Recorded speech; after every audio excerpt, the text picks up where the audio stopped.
Hello everyone and welcome back to TowerGate. It is TowerGate day number 760, April 23rd, 2019. Thank you so much for tuning in.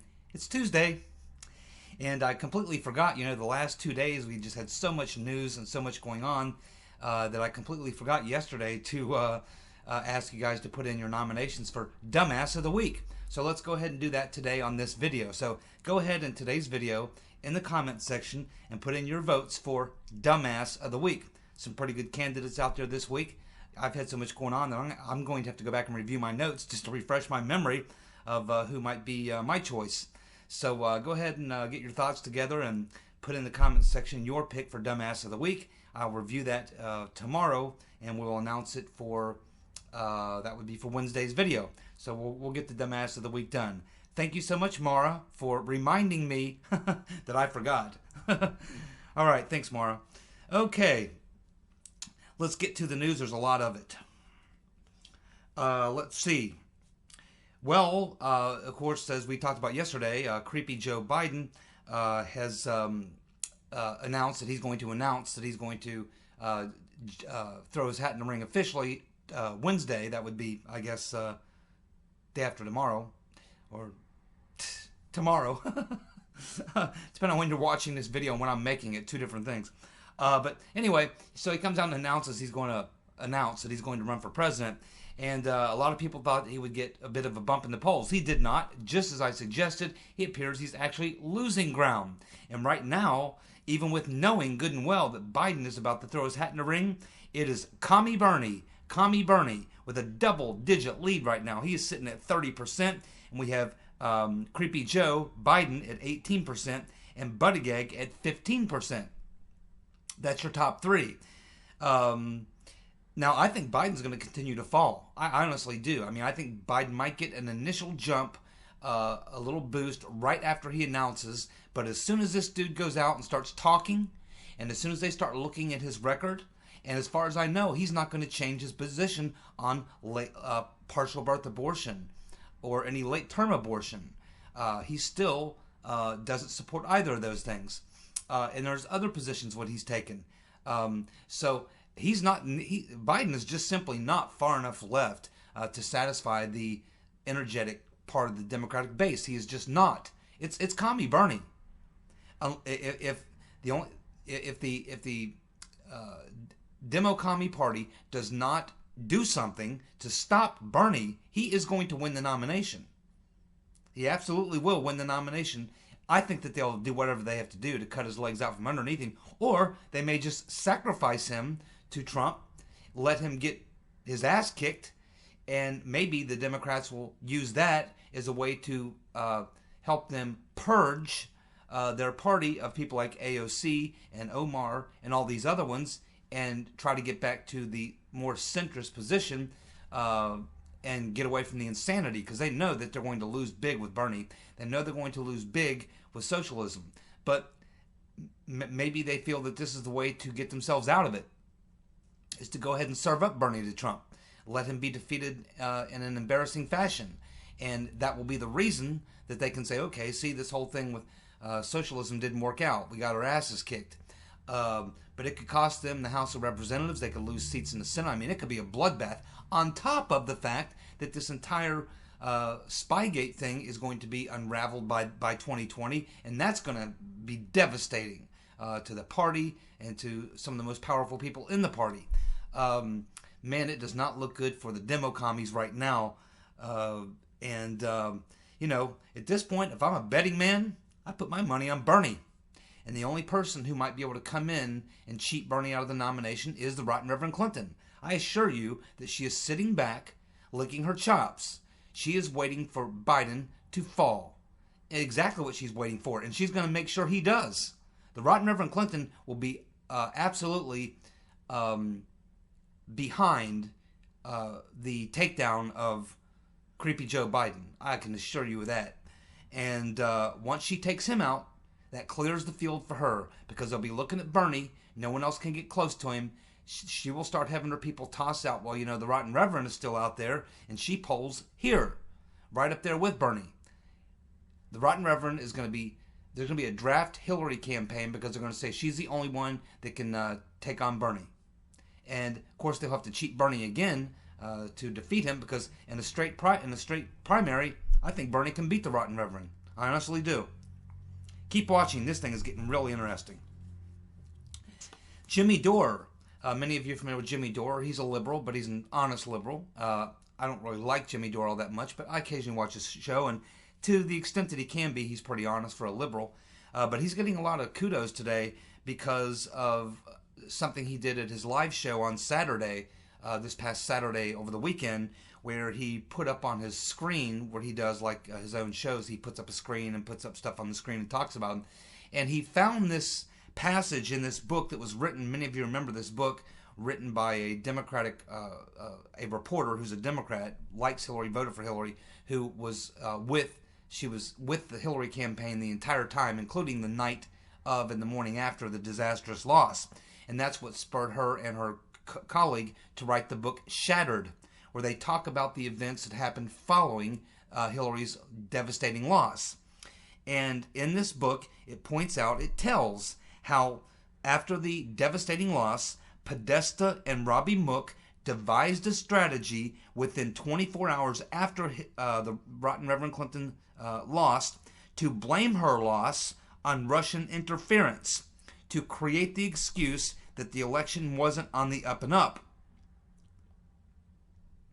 So this is what Dore was pounding on. And this got picked up, I guess, by other media outlets, and they're talking about this and going back and showing, really trying to say that this was the origins of, Hillary and her campaign, Podesta and Mook and Hillary sitting around trying to come up with some excuse for the embarrassing loss, because they couldn't just come out and say, well, we got our ass kicked just because Trump's better than we are. They couldn't say that, so they'd come out and come up with an excuse, and this whole Trump-Russia thing was cooked up. Now, this is what is being reported by this reporter who's admitted that she's a Hillary supporter, a Democrat, and was heartbroken when Hillary lost. But she was, either there or had inside sources telling her what happened in this meeting following Hillary's loss. And so then they had this private meeting with Hillary, Podesta, Robbie Mook, and a few others, and that's where they concocted this. And then they had a larger meeting with their various operatives, and it's at that meeting that they wrote up the script, and they went over it with the allies of the campaign with the intention to feed it to the press and to the public. And this is kind of where Jimmy Dore wants to say it all started with the Rotten Reverend. But as we know, Jimmy needs to go back and read my timeline, because if he does, he'll find out that, they certainly created the narrative. And I read this, and I remember when this book came out and this was talked about. And that's where the Clinton campaign first decided to use this as an excuse, but it's not the beginning of when the Trump-Russia stuff first started coming out. I mean, the Clinton and Podesta and Mook had all been, sending out these tweets and things and such several months even before the vote. They were doing this back in August 2nd, I think, is the day that Hillary first tweeted out about Russia, about Trump having some ties to Russia, and it had to do with that so-called server communicating with Russian Alpha Bank. And of course, we all know from the research that's been done, primarily a good deal of work on the Ukraine side. Cheryl Atkinson has done the best work on the Ukrainian thing. She really, if you go read Cheryl Atkinson's work on the Ukraine, the origins of the Trump-Russia, it was Ukraine. It's reflected in my timeline. We talk about it on my videos. So, Jimmy Dore's kind of right, but he needs to go back even farther. Where did the Rotten Reverend Clinton and the campaign, where did they get all this stuff? Well, they got it from Chalupa being the middleman between the Ukrainian government and Hillary Clinton and her campaign. The Russian narrative was born in the Ukraine with Chalupa, who then passed it on to the Clinton campaign, and they began using it as early as August the 2nd of 2016. And then Hillary used it in the debate when she talked about how Trump was a friend of Putin or whatever and was a puppet of Putin. Remember, she said, and Trump's a puppet of Putin. That was in the first or second debate. So, Jimmy Dore's part right, but you have to go back. And when you go back to the origins, you will find that they are in the Ukraine. and for reasons we've talked about here that I don't have time to go into right now. But most of you know if you've been watching my videos. Okay, let's get to some other news, and then we'll be back to a related topic later in the video regarding that. So let's get to some other headline news of the day. Trump has congratulated CNN, the fake news network, on their lowest ratings ever. Their lowest ratings ever. They are literally now trailing reruns of SpongeBob SquarePants. CNN's ratings are so low that they are now getting beat by reruns of SpongeBob SquarePants. That's pretty bad. And we have Bob Woodward of Watergate fame, who now says that Brennan did include, that's Mr. Potato Head, John Brennan, former CIA director, did include the Steele dossier in the intel brief. Now he says in his report that he put it in there and that the intelligence guys under him looked at it and said, that stuff's crazy, bogus nonsense. Get that stuff out of there. And somehow it got pushed back into page 2 of the IC. And that Barack Obama was briefed on it. And essentially, it was the stuff from the Steele dossier. And of course, we know that Brennan has denied this. He denied it and said under oath that he didn't find out about the dossier or get information on the dossier until like after it was released by BuzzFeed, like January, February 2017. When we know for a fact that back in the summer of 2016, he injected it into the IC. And we know that because Clapper told us. Clapper said that. Clapper's the first one that outed Brennan. He's the one that told Jake Crapper, no, he's like, no, actually, yeah, the dossier was part of the IC. It was in the IC, and that came from John Brennan. I mean, it was Clapper who told us that a long time ago.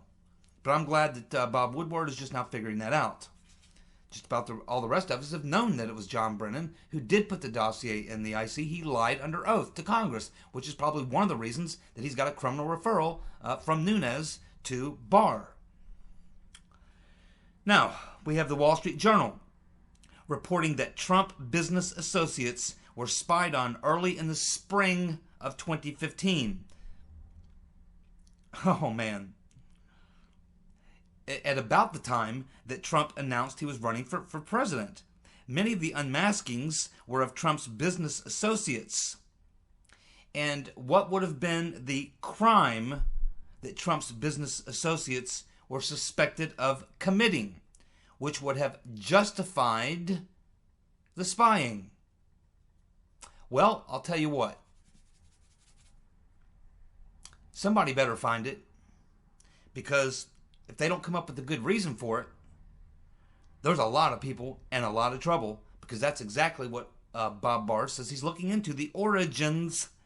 And when he gets into the origins, that means he's crawling down the rabbit hole. And that's where Barr is going to find himself coming head to head with the Mr. Potato Head 6-agency or multi-agency task force. They still haven't discovered that yet. I discovered it over a year and a half ago, and that came from a British reporter, and that article he wrote was then picked up by Paul Spied and by Carlson, and that's when I got it. And this was well over a year ago.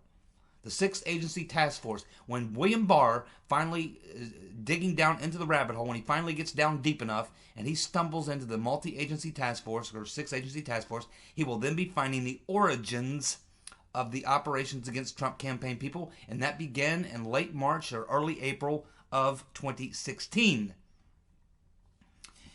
And all these criminal activities and spying activities were all going on at that time, and even before that. And this is what he's going to find. And, you know, you have to have probable cause to get these types of surveillance. So they're surveilling all of Trump's business associates so they can use the two-hop rule to get to him. And at this point, it doesn't appear that there's any probable cause or justification for this spying at all.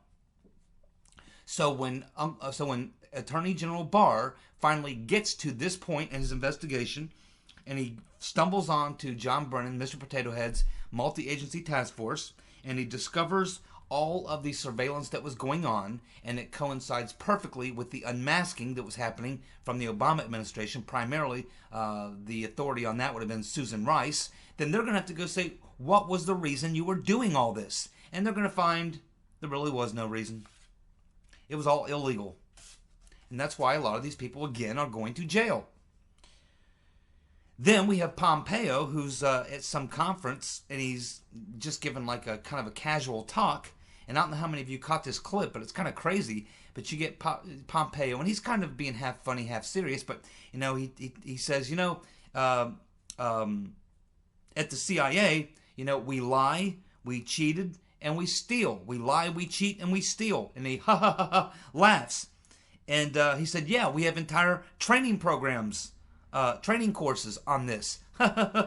He's bragging and laughing and having a good time, telling this audience how the CIA lies, cheats, and steals. Right in the middle of this massive fiasco that affects directly his boss.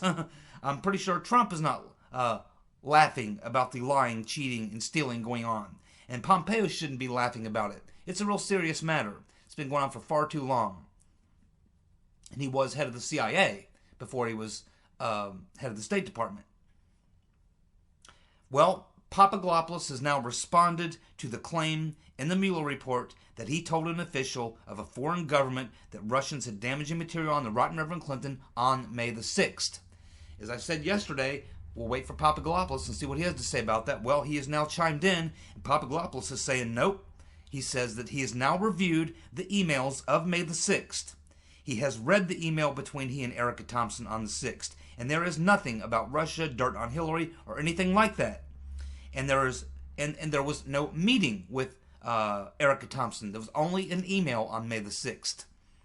And nothing like that was discussed. All that was discussed was that she wanted to set up a meeting with Papadopoulos and Downer for the 10th. And that's what the email was in reference to. There was no discussions of Russia, emails, Hillary Clinton, and WikiLeaks, or anything like that.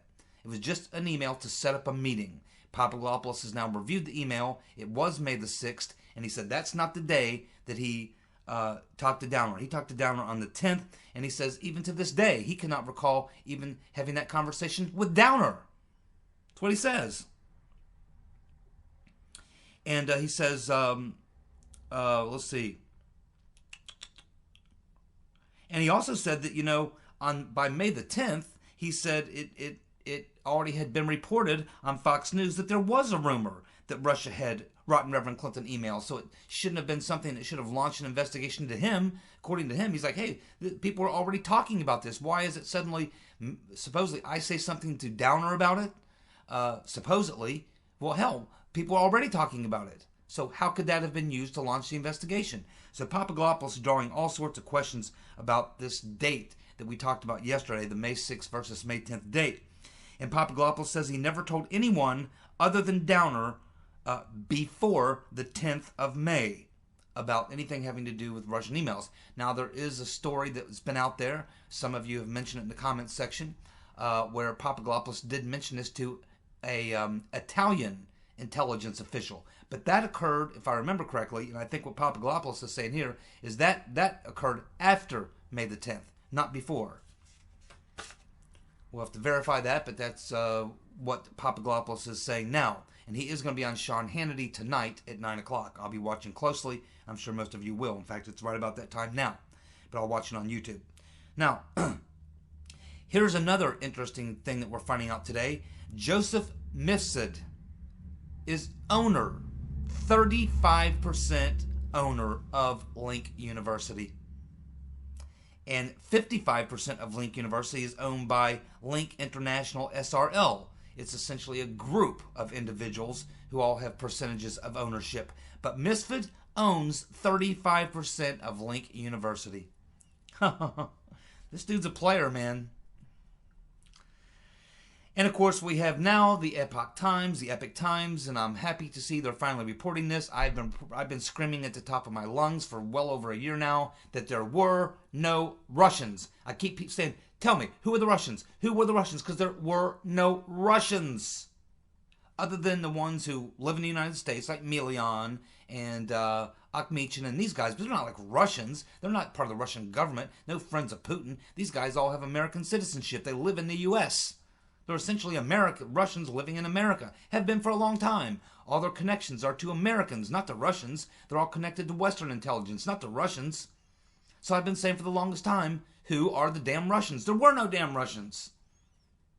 And now the Epoch Times is now saying there were no Russians. It was Ukrainians. There you go. Now I'll accept that.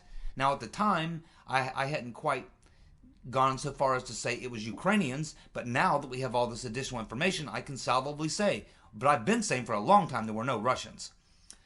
Yes, it appears that there were Ukrainians. It appears that the Ukrainians, so all the time that they've been saying it's the Russians, they've known the full time it was the Ukrainians. Keep in mind, they know this. The people creating this hoax knew knew there were no Russians. But in addition to that, they knew it was actually Ukrainians. They were providing cover to the Ukrainians by using the Russians. Oh, man. What a twisted... This thing is crazy, man. And it gets more and more twisted every day. This is unbelievable. When the full truth comes out about this, it's going to be such a twisted tale. Most people are simply not going to be able to believe it or even understand it. That's how crazy this thing is. This is going to be absolutely massive when the truth finally is unearthed, and what it will take just to explain it to people is going to be very laborious indeed. So Epoch Times now reporting, and I was right again. The DO officials, so here's what they're reporting. Nellie Orr was feeding information from Ukraine to Department of Justice officials. One of the main people on her email list, DOJ official, was this person who we've talked about before, Lisa Holton, who was a senior intelligence official at the DOJ's criminal division. And that's part of that white-collar crime division, which was headed up by who? Andrew Weissman. All the way to the top of the Obama administration. Right there. Nellie Orr was feeding the Ukrainian crap up to DOJ officials. And at the same time, when they were feeding it to the Hillary campaign, Confusion GPS, Glenn Simpson, Michael Isikoff, the FBI had their own damn office set up in the embassy. We had the ambassadors giving information back and forth. We had members of the Ukraine parliament coming to the U.S. to brief members of Congress. Oh my God, of course it was the Ukrainians. It wasn't the Russians at all. It always was the Ukrainians. Oh my goodness. And we know what was going on in Ukraine. Oh my goodness. When the Ukrainian part of this thing spills out, oh man, Katie, bar the door. It's all going to just spill out. Oh man.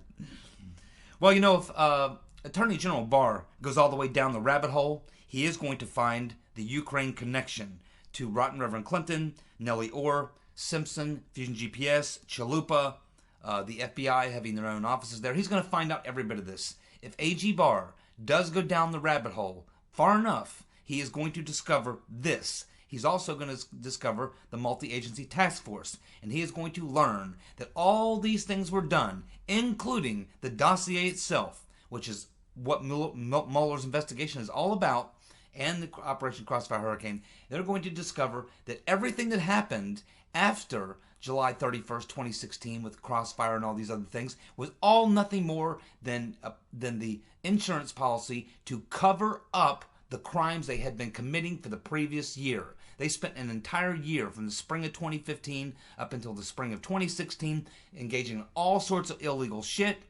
And when they finally realized, Trump may actually win, they had said, man, we better find some way to cover our ass. We need something legitimate that we can use to justify all the stuff we've been doing. And that's how they decided to start using the dossier as weaponized material. They'd already been getting all this stuff from the Ukrainians. It just, none of it was really sticking. So they had to create this phony story, and that's what they had to use to justify all the things they did. That's primarily what the dossier was for.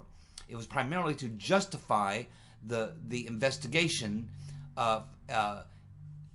for all the illegal activities they had already been doing. And this is what Barr is going to find out. And pretty soon, the whole world. What do we have here? It looks like Chief Spreading Bull, Elizabeth Warren, was a registered Republican until she was 47 years old. She was registered as a Republican in Pennsylvania and Massachusetts. A friend of Spreading Bull named Katrina Harris says that Warren was a hardcore conservative prior to getting the gig at Harvard. Hardcore conservative prior to getting the gig at Harvard. Now, I'm not exactly sure how this is going to go over, but it doesn't matter. She's going nowhere. She's going nowhere. It's just another joke on her. I mean, what a disaster. Chief Spreading Bull. Well, I don't know about how many of you have heard about this story written in the New York Times over the weekend by Guy Benson, who's by no means a conservative at all. A lot of people are talking about this article, where the long and short of it, I'll give you some details in a minute, but the long and short of what people is coming out of this article, of what people are getting out of it, is that he basically comes out and says, hey, look, the dossier stuff that we all been following and trying to support and follow and corroborate and all this stuff for the past 2 years, it's all BS. And I'm here to admit today that we were wrong. We got it wrong. And I advise my colleagues, all of you, to just come out and get it over with. You got it wrong. We all got it wrong. That's essentially what his story is about. But there's some other tidbits in here. Let's go through a couple of details. Very, very good article. Sometimes you can find it on a blog or something, but I think you have to have a subscription to read it on the New York Times. But you could probably Google New York Times Guy Benson, and you might be able to stumble onto it somewhere where you don't have to pay a subscription to read it. I'm sure you can find it. I was getting excerpts from it, but not the whole article, which you can find as well. Okay, so in this article, Guy Benson says the Steele dossier may have contained, this is another take he puts on it. He says that the Steele dossier may have contained anti-Trump disinformation fed to Democrats by Russians.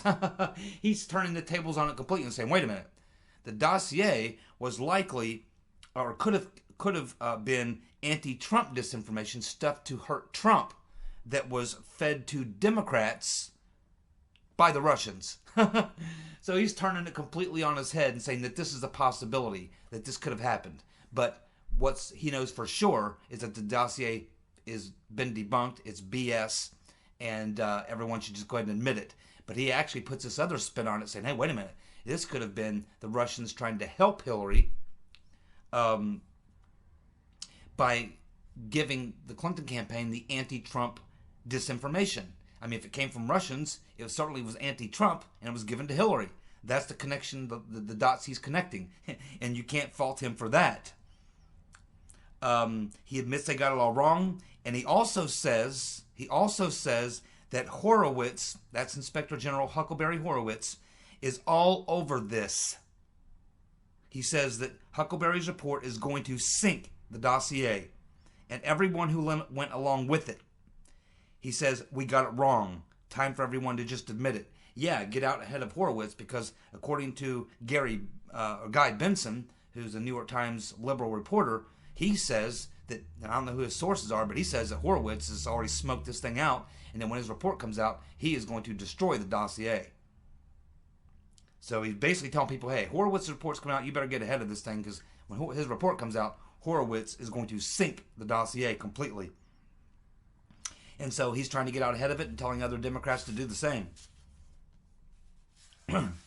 Wow. Man, oh man, this is going to be so incredibly huge. A few months from now, it's just going to be... It's going to be hard to comprehend, to be quite honest with you.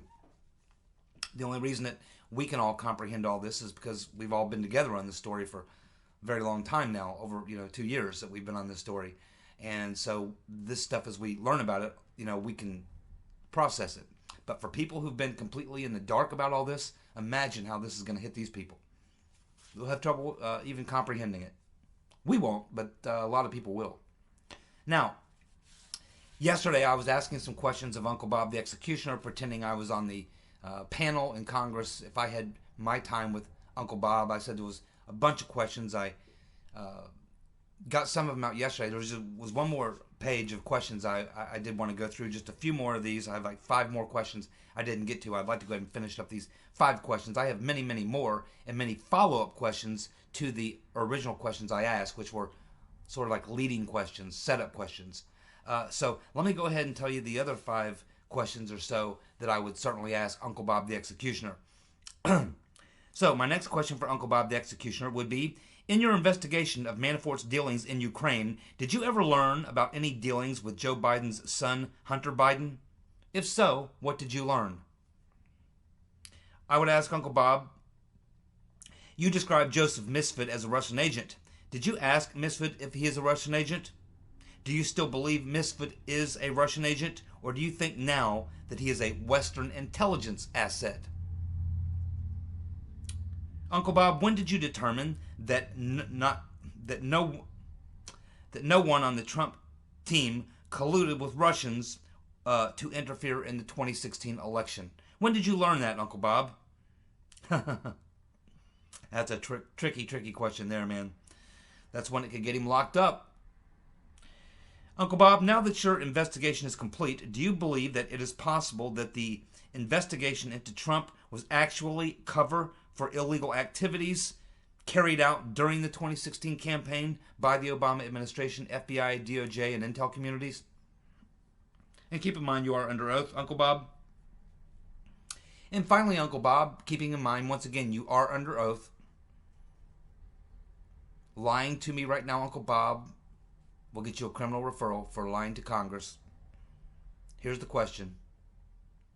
Was the Obama administration, the Rotten Reverend Clinton campaign, and elements of the FBI, DOJ, and CIA engaged in a coup d'etat of President Trump?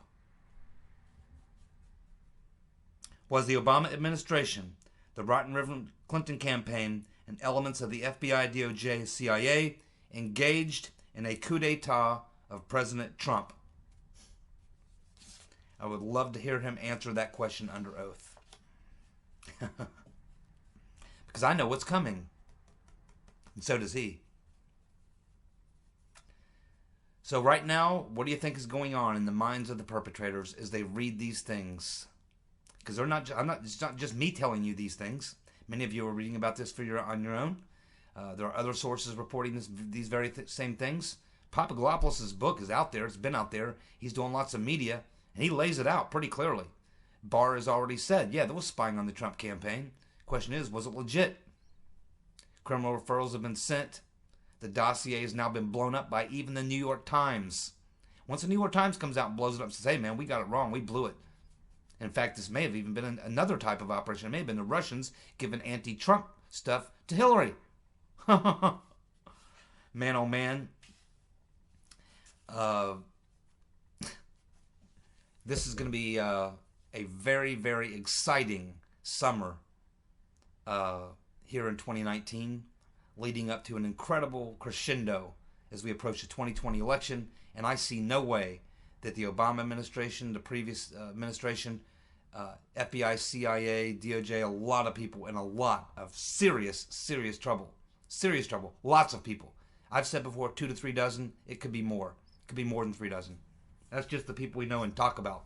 There's many others who we don't have their names, don't talk about them every day, who are also probably involved in some way. It's going to be huge, just as I always said it would be, man.